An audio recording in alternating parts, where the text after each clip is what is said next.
What would you do if one work week dropped more gold than some crews see all season? Not a legend, an actual haul. 55 pounds and 55 ounces in 7 days. Most people chase a lucky streak. This wasn't luck. It was a system built to turn rough, frozen ground into money on the scale. From Gold Run to Dominion, the map looks chaotic. Old pads, broken pumps, tired roads. But underneath is a simple engine. Start earlier than everyone else. Move faster than feels comfortable. Learn even faster than you move. Modern mining is a race against a clock that never slows. Fuel burns cash every hour. Weather kills weeks. Roads fight every truck. You win by building habits that work even when the ground does not. Test before you commit. Build pads that don't sink when the thaw hits. Feed the plant steady, not spiky. Keep water clean so recovery stays high. Fix small problems the same day, because tomorrow the price is double. Most outfits sprint after a big week and then coast. This crew treats a big week like a down payment on the next one. Pressure never leaves.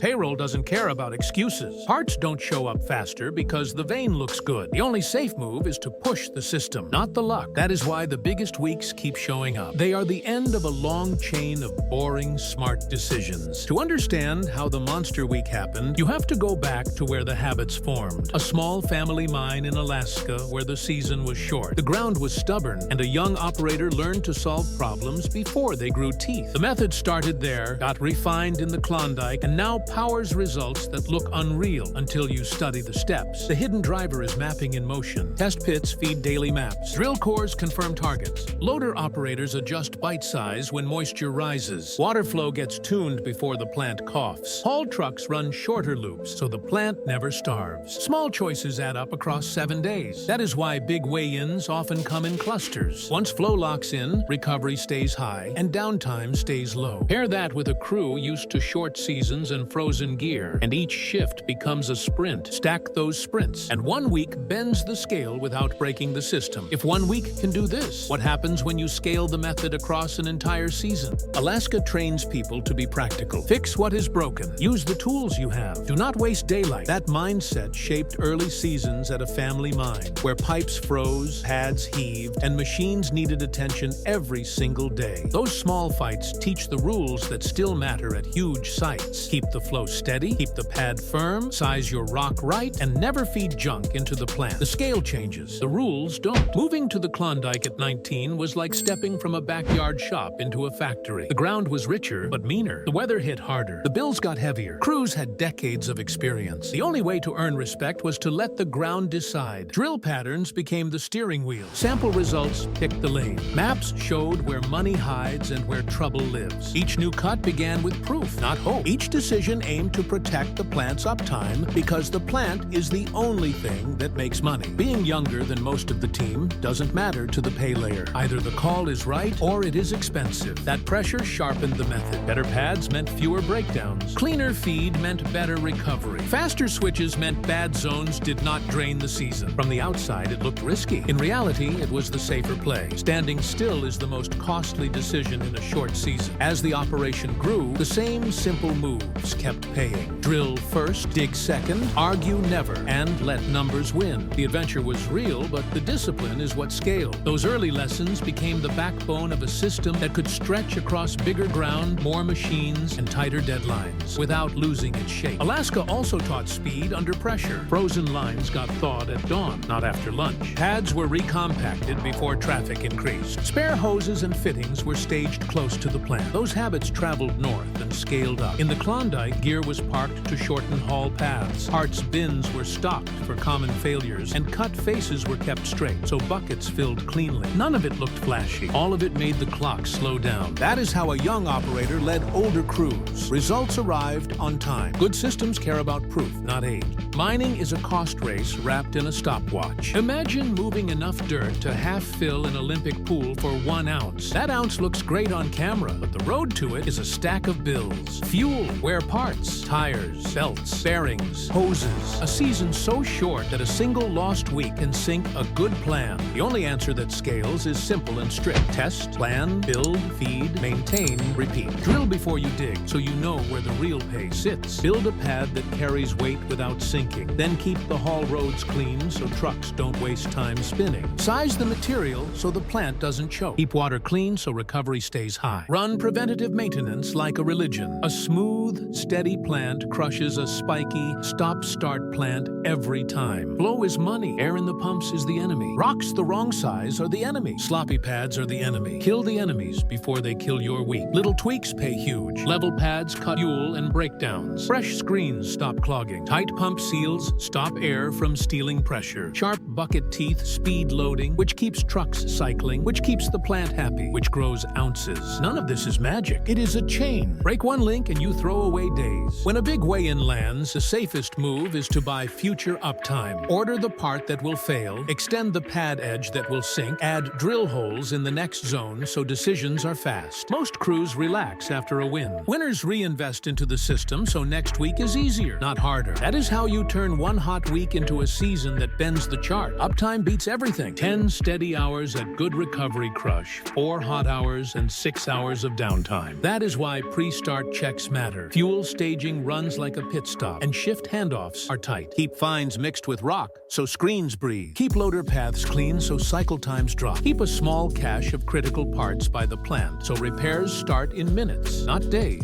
These are free gains, no new machine needed. In short seasons with heavy fuel bills, free gains turn survival into profit. Early proof matters. A clean 30-plus ounce result at a small site showed the method wasn't theory. Years later, the 55-55 week put an exclamation mark on it. But mining swings like a pendulum. 1 month the ground is kind. The next month it bites. Pumps fail at night. Rain chews roads. A gearbox snaps. A cold snap turns lines into glass. The response that wins is always the same. Invest the high back into the system. Don't hoard it, scale it. That means new iron where it removes a bottleneck. Fresh wear parts before they cause a shutdown. Better drainage so pads stay firm through thaw. More drill density so the next move is based on facts, not feelings. If a cut fades, you pull early and redirect. If the plant shows a weak point, fix it at night so mornings run clean. If a skill gap appears, cross-train fast so the crew can rotate under pressure. The goal is a system that bends but doesn't break when the season throws a punch. Off-season is not vacation time. The most valuable lessons often come from the hardest places. Historic trails with nasty weather teach respect for logistics. Jungle clay teaches water discipline because that material wants to glue every moving part. Mountain sites teach humility because storms don't care about your schedule. These trips are tough by design. They reveal soft spots in the method so you can harden them before the main season. That's why bounce backs look quick. The homework was done when no one was watching. This is how dry starts turn into record finishes. You do not wait for perfect ground. You use good habits to make average ground pay. You cut losses fast, redirect with data, and buy speed every time the scale smiles. Repeat that loop, and the pendulum starts to swing in your favor. Momentum gets managed like inventory. After a strong week, the crew reviews near misses and fixes them before they turn into shutdowns. A bearing that ran warm gets swapped, not watched. A culvert that almost flooded gets ditching before rain returns. If sampling shows thin pay ahead, the drill grid tightens so the plant never eats dead dirt. Those tough off-season runs teach the same mindset. Plan spares, protect water, stage fuel, and make rolls clear. Bring that discipline back north, and recovery after any stumble is faster. Under the machines is a worker built on simple rules. Respect the ground, protect the crew, fix what you break, and leave sites better than you found them. Those rules came from family and from seasons where mistakes hurt fast. That backbone explains the calm on big weeks and the urgency on bad ones. The mission is not to show off. The mission is to keep the system alive tomorrow and stronger next month. Mining steals time. Friends drift while you chase a short season. Personal life gets squeezed by weather windows, night shifts, and constant logistics. Camps are remote. Days blur. The fix is clear communication and simple plans. Clear goals, short meetings, fast feedback. When the plan is clean, the crew moves as one and the site runs smoother. That frees a little time and energy for the rest of life, which is often the hardest part to protect. People love giant nuggets because they look amazing. Fine gold looks boring in a pan, but in many districts it pays the bills. Smart operators target consistent recovery across long strips of pay. That is how you fund gear, fuel, and a payroll that deserves real checks. A small nugget still makes you smile, but the bank prefers steady ounces ounces every week over a single hero rock once a year. Keeping life simple is a strategy, not a lack of ambition. Fewer distractions make scaling easier when data says go, and make survival easier when a zone goes cold. The same mindset that protects plant flow protects the person. Cut noise, focus on what moves the needle, and be ready to pivot without drama. That is the real engine under the highlights. The human plan mirrors the mining plan. Reduce friction. Simple routines make long seasons easier. Gear is packed the same way. Notes get logged the same way. Crews get the same style of briefing day after day. This removes confusion and saves energy for real problems like changing ground or failing parts. Pride stays in check because the ground does not care. That steady attitude keeps the team together and keeps decisions clear when pressure rises. A strong season builds confidence. A strong reputation builds options. Under Little Flake, the plan is simple to explain and hard to copy. Get ground with real potential. Drill the truth out of it. Build pads that last. Move dirt with minimal waste and repair what you change when the work is done.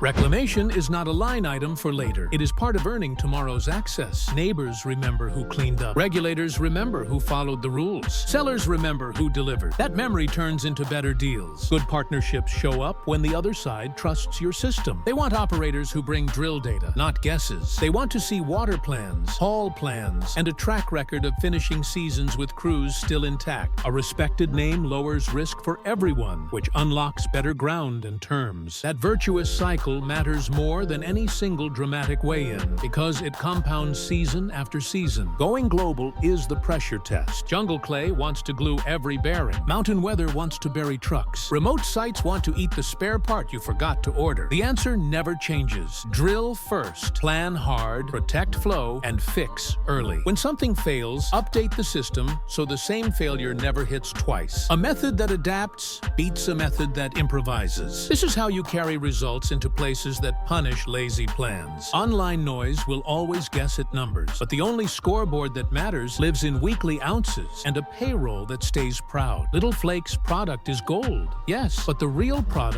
is a repeatable way to mine that survives distance, climate, regulators, and time. Reputation also grows from visible care for the land. Slope shaping, proper drainage, and replanting show respect for the region and protect future access. Crews feel good working for an outfit that finishes the job right. Partners notice that too. It signals staying power. With that base, expanding to new ground becomes a measured step, not a wild jump. The same spine, verify pay, design pads, protect water, travels well even when the terrain tries to fight back. Picture 5 weeks of almost nothing. Crew waiting, costs climbing, season shrinking. Most outfits would ease off. The better move here was the opposite. Push harder with a $15 million commitment into a new area at Dominion. Exploration widened. Drill density rose. Pad standards tightened. Flow checks got strict. For a while, gains were tiny. Then the lines bent upward. By the end, the tally cleared 7,381 ounces, and the money number pushed past 11 million. That is not magic. That is process under pressure. Proof that a dry start and still finish loud when the system is strong. The road forward is not soft. A ticking Yukon lease and a stalled Alaska shot add pressure. Southbound targets bring heat, rivers that jump banks, and mountains that punish sloppy timing. Perfect ground is rare. The method must work on average ground and still make Friday's weigh-in proud. That means testing small, learning fast, scaling only when the math agrees, and protecting the two things that always pay: uptime and water quality. Keep the crew in the loop so everyone shifts in sync when the plan changes at noon. So how do dry weeks become record seasons? Treat every day like the season is already half over. Put every win back into stronger flow. Cut losses quickly. Let data beat ego. Respect the ground even when it looks friendly. The steps are simple. Doing them at speed is the hard part, and that is the edge. Dominion's swing came from many tiny moves done fast. Wider sampling to catch hidden channels, tougher pad specs so traffic never stopped, a plant schedule that protected the best recovery hours, and steady water quality even after storms. Each tweak nudged ounces upward. Stack enough nudges and a flat line turns into a climb. Next up, the same approach faces new clocks and harder terrain. The plan holds. Test small, learn fast, scale what works, pause what doesn't. For more straight-up breakdowns like this, subscribe to Gold Era 2.0 so you don't miss the next weigh-in story the moment it drops.